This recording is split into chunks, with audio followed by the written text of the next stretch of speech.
बासकपुर गांव छोटा और शांत था, पहाड़ियों के बीच बसा।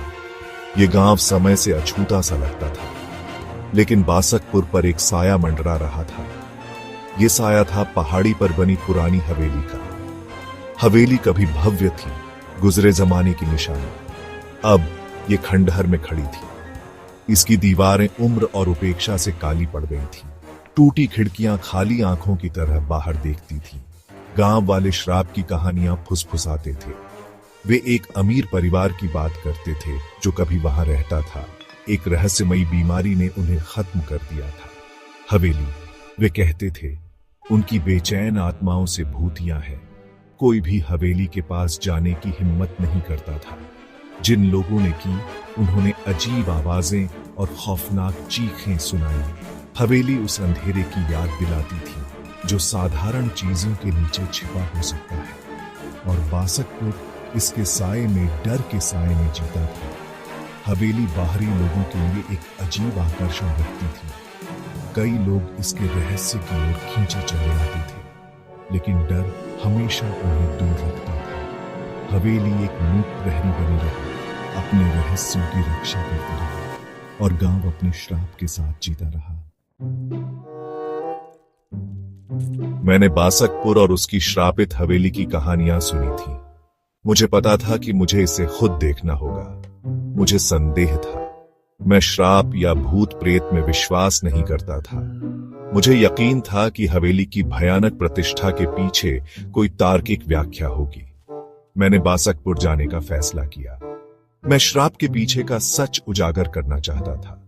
मैं हवेली की असली कहानी लिखना चाहता था। मुझे पता था कि यह एक चुनौती होगी, लेकिन मैं डरा नहीं था। मैं बासकपुर के रहस्य को सुलझाने के लिए दृढ़ था। रवि ने अपनी योजना अपने दोस्तों अरुण और नेहा के साथ शेयर की। अरुण एक फोटोग्राफर था। वह हवेली की भूतिया सुंदरता को कैद करने के लिए उत्सुक था। नेहा एक इतिहासकार थी। वह हवेली के अतीत में दिलचस्पी रखती थी। साथ में उन्होंने इस साहसिक कार्य को शुरू करने का फैसला किया।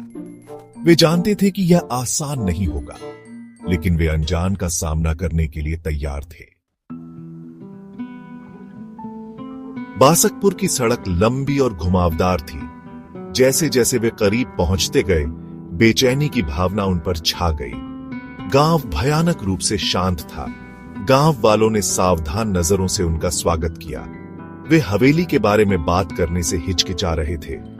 रवि और उसके दोस्त गांव के बुजुर्ग श्याम से मिलने गए। श्याम जीवन भर बासकपुर में रहे थे। वह हवेली के इतिहास को किसी से भी बेहतर जानते थे। श्याम जी, क्या आप हमें श्राप के बारे में बता सकते हैं? हवेली श्रापित है। जो अंदर जाते हैं वो कभी पहले जैसे नहीं लौटते। श्याम ने दुखी होकर सिर हिलाया।